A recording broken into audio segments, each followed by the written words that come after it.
Ok, vamos para a nossa mensagem. A nossa mensagem, ela está baseada em um tema muito importante que perpassa toda a Bíblia, atravessa toda a Bíblia, desde a primeira promessa de Deus, lá em Gênesis 3:15, que diz que o Messias, o escolhido de Deus para salvar a humanidade, o Cristo, ele seria ferido pela serpente, pelos descendentes da serpente, ou do diabo. Então aí nós temos a primeira menção do sangue. Mas o sangue aparece bem antes, o sangue vai aparecer logo em seguida, quando o Adão e a Eva, depois do pecado, eles tentam cobrir a sua nudez, cobrir os efeitos do pecado, da culpa, com folhas de figueira. Essas folhas de figueira representam as boas ações, as boas obras do homem, a sua religiosidade, a sua filantropia, tentando cobrir a sua nudez. Porém, a Bíblia diz que Deus trouxe para eles peles de animais que tinham sido sacrificados, que o sangue tinha sido derramado, e então começa aí a história do sangue expiador, o sangue remidor. É muito importante se entender o papel, o significado, a importância do sangue na Bíblia, especialmente que ele vai culminar no sangue de Jesus, do Cordeiro de Deus, que derrama o seu sangue para tirar o pecado do mundo. Então nós temos dois textos em Hebreus. Depois eu vou dar toda a trajetória do sangue no livro de Hebreus. Hoje é uma mensagem panorâmica. Vamos aqui para Hebreus. Abra sua Bíblia.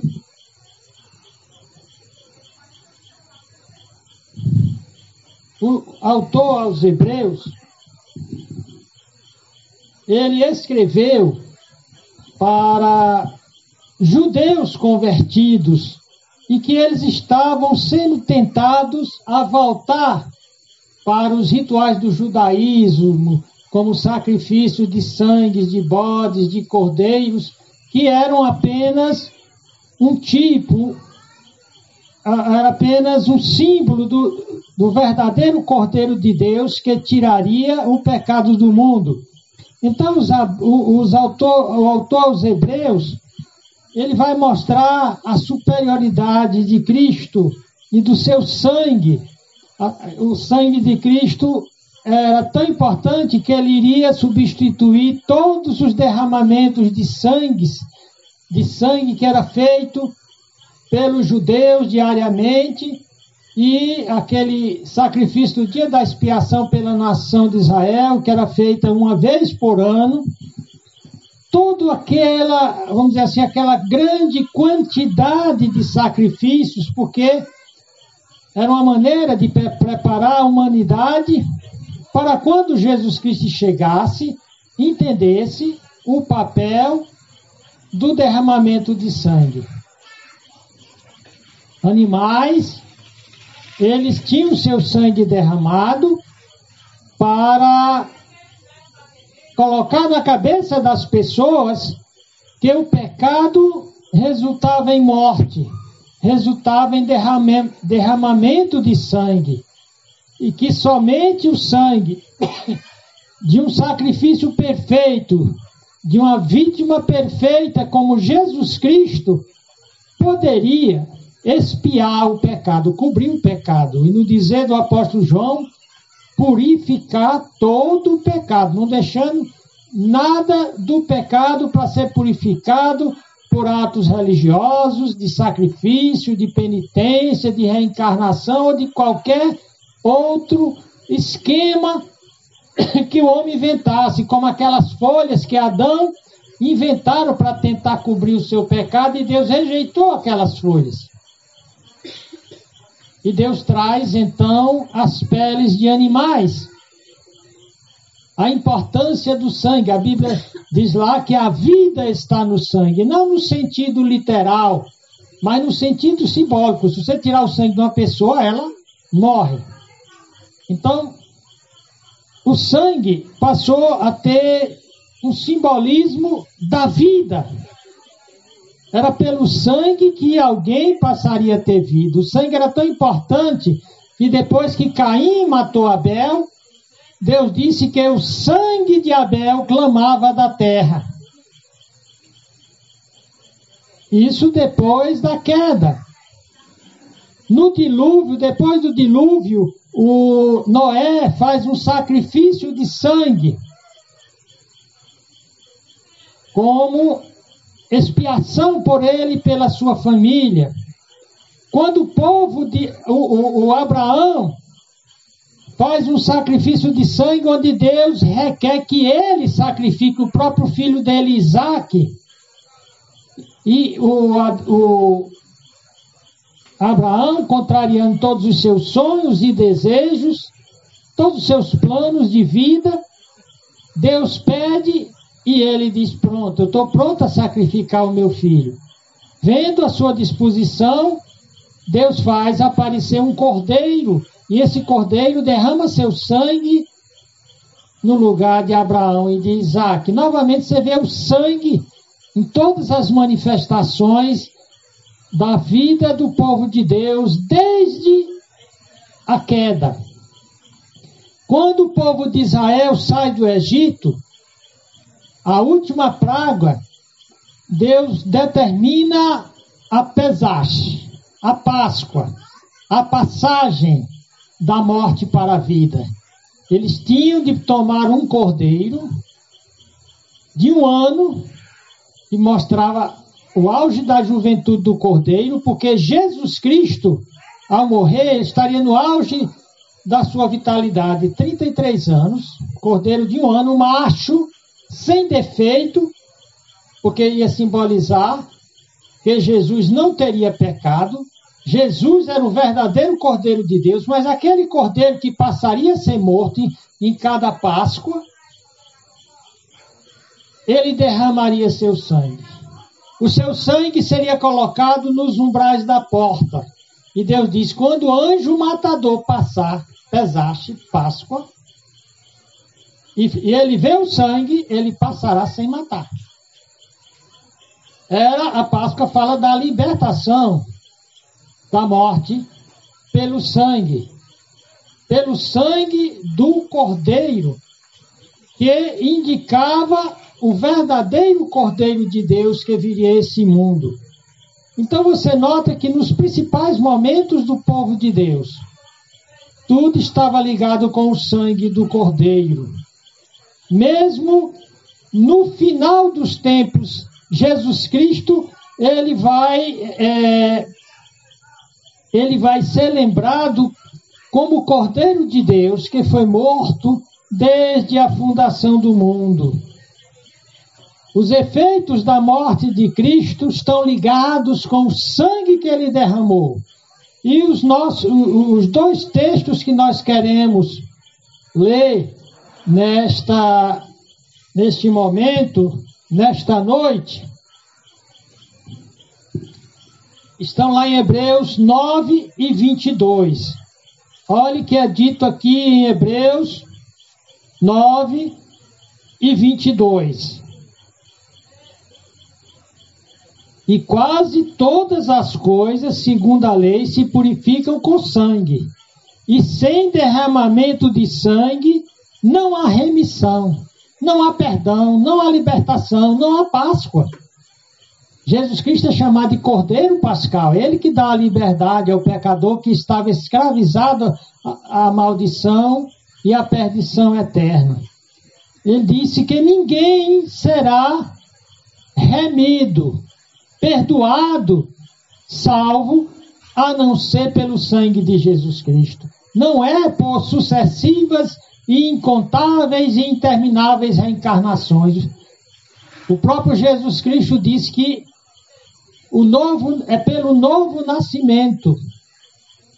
Aquele novo nascimento por ouvir o Evangelho, por crer em Jesus, em arrependimento se entregar a Ele, que não é um nascimento físico, porque o Nicodemos imaginou que Jesus Cristo, ao falar de novo nascimento, ele estaria falando de reencarnação.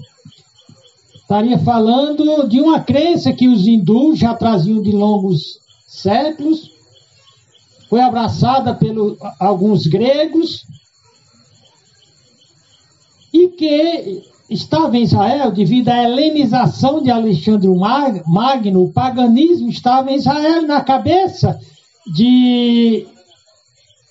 do Nicodemos, quando Jesus Cristo disse, contrariando Nicodemos, que se achava, ele era um renomado sábio em Israel, ele era um doutor da lei, ele fazia parte do Sanhedrim, do Sinédrio, do grupo dos 70, os 70 homens mais importantes de Israel.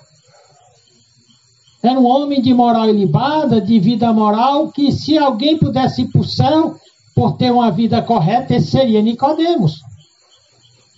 Já com seus cabelos brancos, já vendo próximo à sua morte, então ele chega para Jesus Cristo cheio de elogios, de rapapés, de bajulação.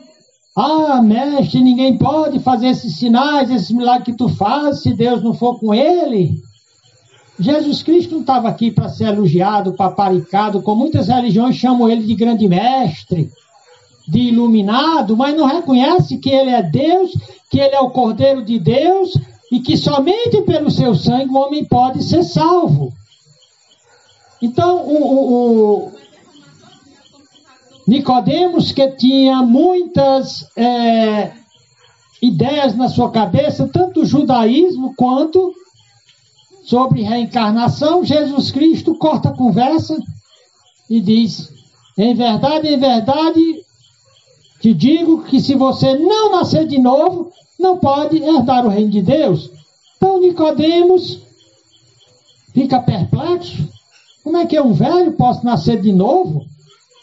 Aí então ele pergunta, eu tenho de reencarnar?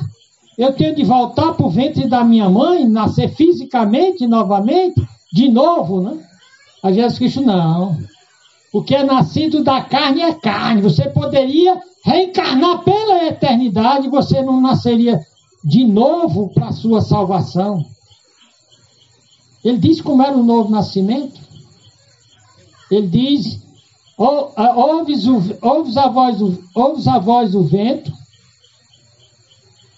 O nascimento do Espírito é como o vento. Ouve a sua voz, não sabe de onde vem nem para onde vai, mas você sente que está sendo tocado pelo vento. Assim é o que é nascido do Espírito. O que é nascido do Espírito é Espírito, o que é nascido da carne é carne. Portanto, o novo nascimento é um novo nascimento espiritual. É um milagre que João fala no capítulo 1, que não é pela vontade do homem, nem pela vontade da carne, mas pela vontade de Deus. E só pode ocorrer esse novo nascimento se houver a expiação do sangue de Jesus Cristo. Como o autor aos Hebreus diz, que sem derramamento de sangue não há salvação, não há novo nascimento, não há perdão, não há Páscoa, não há libertação. O outro texto está em Hebreus, no capítulo 10. É interessante que o autor aos Hebreus fala muitas vezes a palavra sangue, pelo menos 22 vezes. E nesse capítulo 9 ele fala 5 vezes na palavra sangue. E no capítulo 10, nos versículos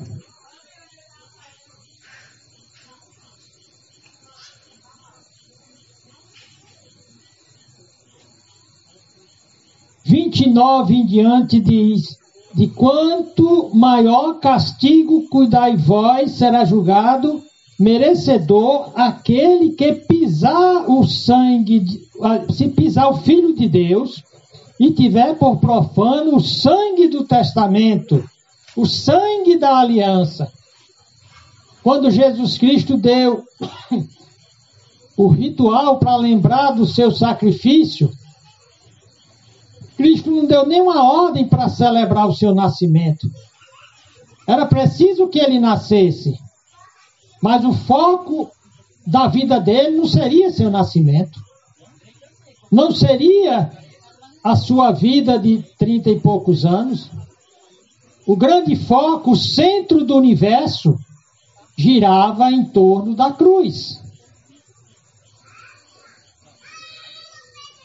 E então, ele não manda fazer nenhuma celebração do Natal, inclusive o Natal dezembrino não tem nada a ver com o nascimento de Cristo, é um Natal pagão, com rituais pagãos, de um Papai Noel que é um bruxo, que debocha de Cristo, uma árvore de Natal que era um ídolo adorado no paganismo.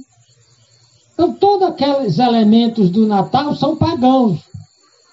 Em nenhuma parte a Bíblia manda comemorar o sacrifício, aliás, o nascimento de Cristo. Porém, Jesus Cristo disse que deveria ser feito com frequência a celebração do que é chamado a ceia do Senhor. O apóstolo Paulo diz que ele recebeu do próprio Jesus Cristo o ritual, o rito que a igreja deveria observar. Na verdade, ele só deixou 2 ritos para a igreja observar. O batismo, que simboliza o sepultamento do crente ao mergulhar na água, e sua ressurreição ao sair da água, e a ceia do Senhor. A ceia do Senhor, ela é o ponto culminante do cristianismo. Porque o apóstolo Paulo diz, porque eu recebi do Senhor o que também vos entreguei.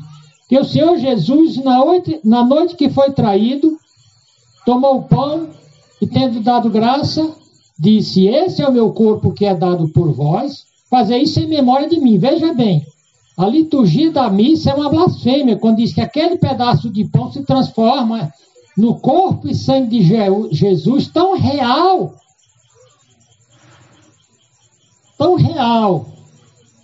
naquela bolacha que eles chamam de hóstia, que quando o padre levanta aquela hóstia, ocorre um milagre, que eles chamam de transubstanciação, a transformação da substância de trigo para a carne e sangue de Jesus. Por isso que quando o comungante coloca aquela hóstia de farinha de trigo na boca, não é uma bolacha de farinha de trigo, é corpo e sangue de Cristo, e que ele está comendo Cristo. E alguém pergunta, mas aí é complicado, porque o que você come vai terminar na privada. E quando você come a hóstia, ela vai parar onde? Aí a Igreja Católica fala uma aberração, dizendo que a farinha de trigo da hóstia não segue o processo normal de digestão, que vai terminar na privada e outra parte no organismo, mas diz que ela é desviada do estômago e vai se alojar no coração do comungante. Veja bem, essa heresia de que a hóstia se transforma no corpo de Cristo se torna um ídolo, um objeto de idolatria, onde o padre, os crentes, os católicos adoram a hóstia. Adoram aquele disco que na realidade é a forma do sol. Então Jesus Cristo faz em memória de mim. Ele não está dizendo que a partir do momento em que o padre levantar, isso vai virar corpo de Cristo, não. Ele disse, isso é o meu corpo, mas simbolicamente, como ele disse, eu sou o caminho e a verdade e a vida, e ele não é uma estrada. Eu sou o pão da vida e ele não é um pedaço de pão. Eu sou a água da vida e ele não é líquido. Então, quando ele disse, isso é o meu corpo que é dado por vós, foi o corpo dele que foi ferido na cruz. Aí, então, ele vai falar da segunda parte. Ele vai falar, semelhante modo, tomou o cálice e disse, este é o meu sangue que é dado por vós. O suco da uva, que parece com sangue, não se transformava em sangue, nunca se transformou em sangue. É uma blasfêmia quando o padre diz que quando ele levanta aquele cálice, que por sinal só ele toma. Ele dá um corpo sem sangue para o católico, ele só dá a hóstia, ele não dá o cálice. Lembra? Cristo mandou dar o pão e o vinho. O padre só dá o pão. E ainda diz, ainda blasfema, dizendo que aquilo se transforma, o pão se transforma em corpo de Cristo e que o vinho se transforma em sangue. Mas Jesus disse, não, isso aqui é para só você lembrar que o ponto mais importante do cristianismo é o meu corpo ferido e o meu sangue derramado. E então ele chama lá o sangue da nova aliança. Ou seja, você só terá uma aliança com Deus, você só terá qualquer ligação com Deus mediante o sangue de Jesus. E quando alguém diz que é cristão e vive no pecado, olha o que é dito aqui em Hebreus 10, 29 e 31.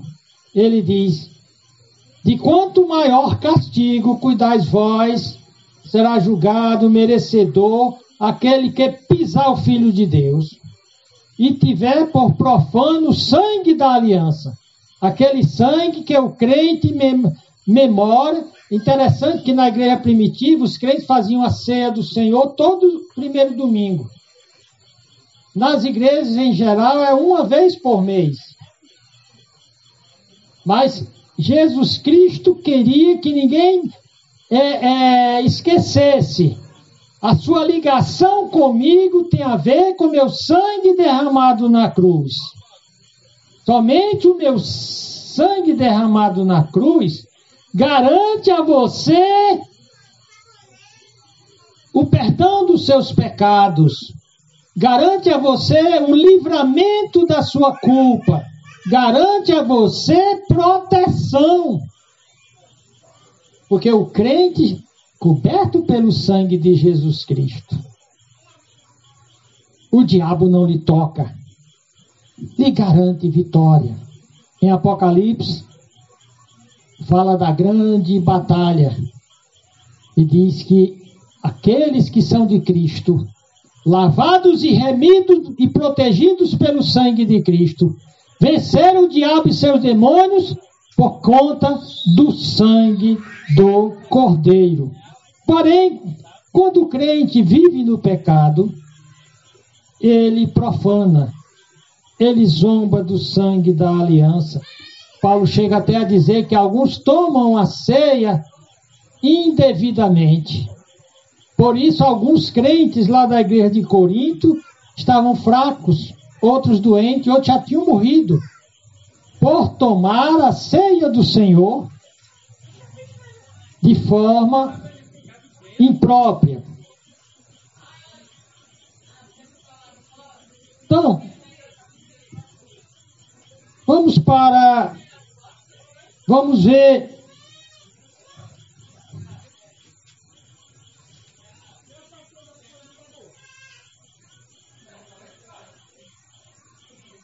no capítulo 8, é dito que a aliança de Jesus Cristo não é baseada em sangue de touros e bodes, como era feita no Velho Testamento. Mas ao contrário, que Jesus Cristo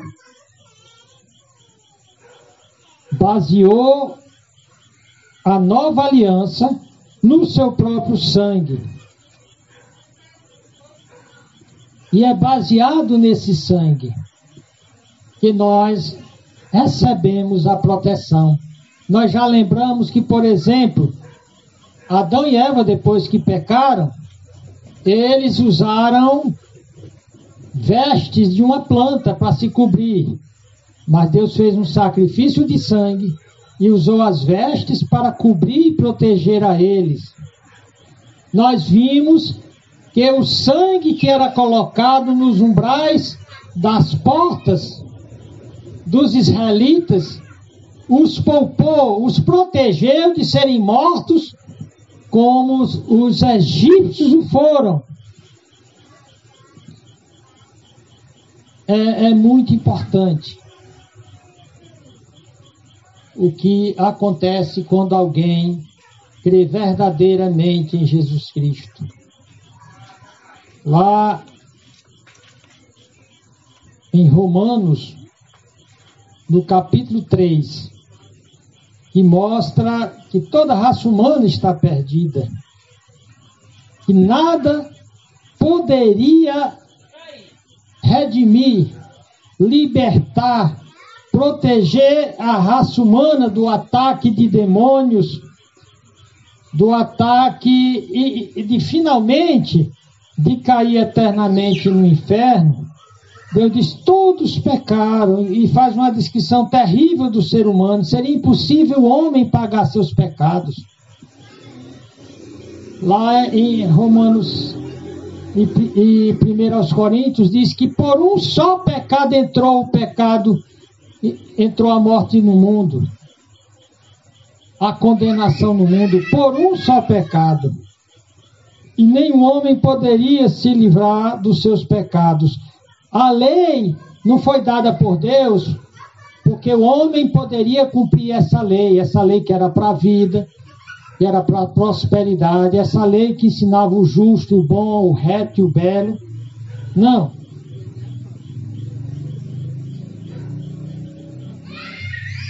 Na realidade, no capítulo 20, do capítulo 3 Romanos diz, por isso nenhuma carne será justificada diante de Deus pelas obras da lei, ou seja, pelo cumprimento da lei, por ter uma vida moral exemplar. Ele diz aqui, a lei foi dada para que toda a boca esteja fechada diante de Deus, e todo mundo seja condenado diante de Deus. Ou seja, se não for outra coisa que não a lei, o homem não poderá ser salvo. Então, qual é a outra coisa que poderá salvar o homem? O apóstolo Paulo continua dizendo, mas agora se manifestou sem a lei a justiça de Deus, tendo testemunho da lei dos profetas. Isso é, a justiça de Deus pela fé em Jesus Cristo para todos e sobre todos que creem. Creem o quê? No Cordeiro de Deus que derramou seu sangue para tirar o pecado do mundo. Porque não há diferença. Porque todos pecaram e destituídos estão da glória de Deus. Estão incapazes de fazer qualquer coisa para salvar-se. Todavia aqui ele diz que pode ser justificado. O problema do pecado pode ser resolvido. Ser justificado é ser declarado sem culpa. Por pagamento próprio e merecimento próprio, nenhum ser humano poderia dizer, o Senhor deve me dar a minha salvação, porque eu quitei todos os meus pecados diante do Senhor. Paulo diz, não. O único jeito é sendo justificados gratuitamente por sua graça, favor imerecido, favor que jamais o homem poderia pagar. Como ele disse para Nicodemo, você pode reencarnar pela eternidade, você não paga seus pecados. E como é que eu pago meus pecados? Pai do Senhor. Então aqui diz como? Sendo justificados gratuitamente por sua graça, pela redenção em Cristo Jesus. Redenção é libertação da condenação, da culpa, do inferno. Mas qual é o elemento que faz essa redenção em Jesus Cristo? Ele diz, essa redenção que tinha uma proposta de Deus. O meio, Deus dava uma proposta. Uma proposta, eu trabalhei no Banco do Brasil, no setor agropecuário. E então, o banco elaborava uma proposta para os agricultores, para aqueles criadores de gado, aqueles agricultores. o banco determinava uma certa quantia que o agricultor podia tirar. Ele dava como penhor ou garantia o seu gado e como hipoteca o seu terreno. O banco dava a sua proposta e o cliente dava uma contraproposta dizendo como ele podia se encaixar na proposta do banco. Só que Deus dá a proposta dele. E o pecador perdido ou aceita a proposta de Deus integralmente, sem tirar nem adicionar nada, ou está fora. Olha o que é dito aqui. Deus propôs. Qual é a proposta de Deus para o homem ser redimido, liberto do seu pecado, como os israelitas foram libertos pelo sangue da Páscoa? Lembra que Paulo chama Jesus de Cordeiro Pascal. A libertação de todo pecador é do mesmo jeito. Assim como o pecado de Adão e Eva os pecados foram cobertos por aquele animal que foi morto, ou animais, para dar a peles para cobrir eles. Assim como os judeus foram libertos, foram protegidos da perdição pelo sangue do Cordeiro Pascal, aqui Deus diz: eu proponho para vocês, para propiciação pela fé no seu sangue.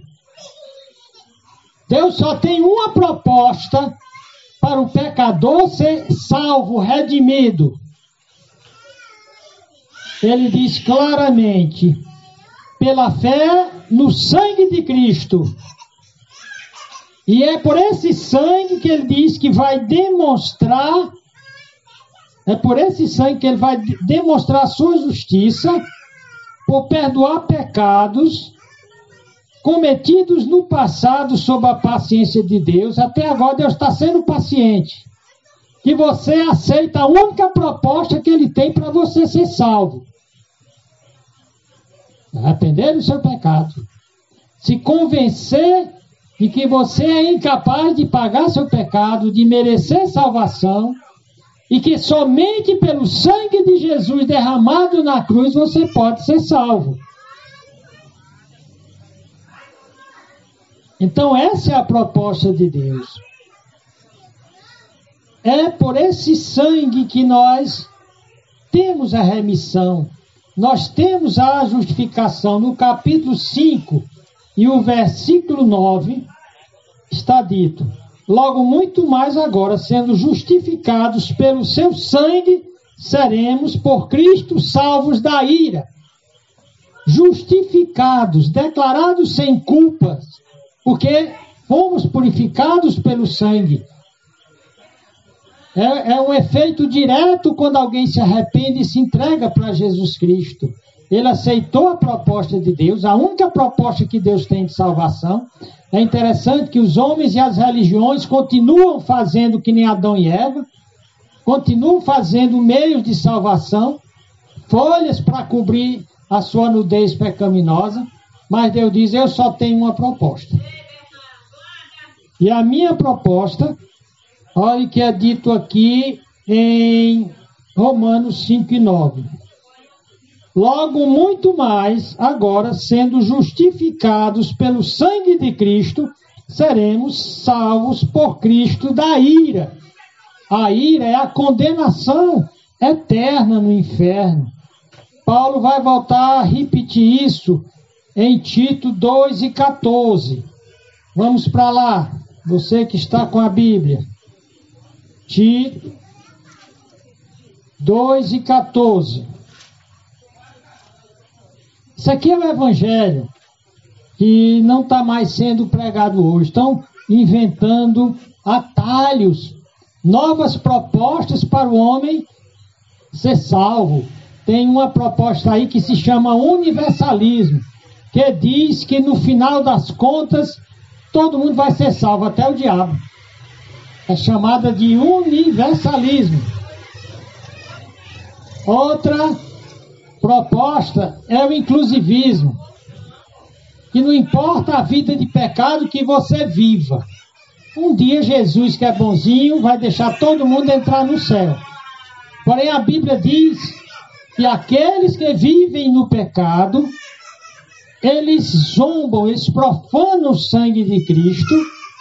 E aqui, olhe que Tito 2,14 nos diz: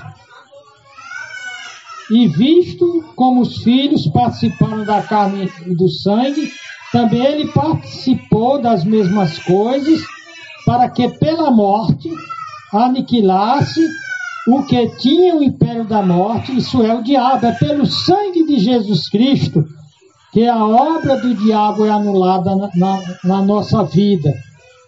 E por conta do tempo, eu vou ler só mais uns 2 versículos aqui, para que você entenda o papel e a importância do sangue de Jesus Cristo. 1 João 1:7, aqui é dito: mas se andarmos na luz, como Ele está na luz, temos comunhão uns com os outros, e o sangue de Jesus Cristo, seu Filho, nos purifica de todo o pecado. O sangue de Jesus Cristo, seu Filho, nos purifica de todo o pecado. Para encerrar, Apocalipse 5:9. A salvação, portanto, está nesse sangue. Enquanto você não perceber que esse tempo que agora foi chamado de Páscoa, a coisa mais importante foi que Jesus Cristo derramou seu sangue. Somente o sangue de Jesus Cristo purifica pecado. Somente o sangue de Jesus Cristo salva o pecador. Apocalipse 5:9. E cantavam um novo cântico, isso aqui é do céu. E cantavam um novo cântico dizendo, cantando para Cristo: digno és de tomar o livro, que é o livro do julgamento final, e de abrir os seus selos, porque foste morto, e com o teu sangue compraste para Deus homens de toda a tribo, língua, povo e nação. Então, ficou claro, não ficou dúvida alguma aqui qual é o único meio da pessoa ser salva: Jesus Cristo. Cada pecador deve ir humilde, não como Nicodemos, achando que há outros meios do homem ser salvo sem ser pela cruz de Cristo. Depois o Nicodemos entendeu isso e se tornou um cristão fiel. Então, se você está aqui, você quer um dia ir para o céu, você quer ser protegido pelo sangue de Jesus Cristo, você quer ter uma nova vida, você quer ser habitado e selado pelo Espírito Santo, você pode fazer sua decisão agora. Alguém nessa noite que gostaria de ter um encontro pessoal com Jesus Cristo pela fé, dizer para o Pai Celestial: Pai Celestial, perdoe o meu pecado. Pai Celestial, me lave com o sangue de Jesus Cristo. Eu aceito a tua proposta. Me justifica. Me declara justo agora, purificado por esse sangue glorioso, sangue do Cordeiro. Tira o meu pecado. Dá-me uma oportunidade de viver para ti como um salvo, como um discípulo. Alguém que nessa noite gostaria de vir e entregar sua vida para Jesus Cristo, é a sua oportunidade. Muito bem, nós vamos orar. Já foi apresentada a proposta de Deus. A única proposta que Deus tem é através do seu sangue derramado na cruz. Senhor Deus, nosso Pai, obrigado pela tua palavra que foi pregada nessa noite. Salva almas nessa noite. Nós te pedimos em nome de Jesus Cristo. Amém. Boa noite.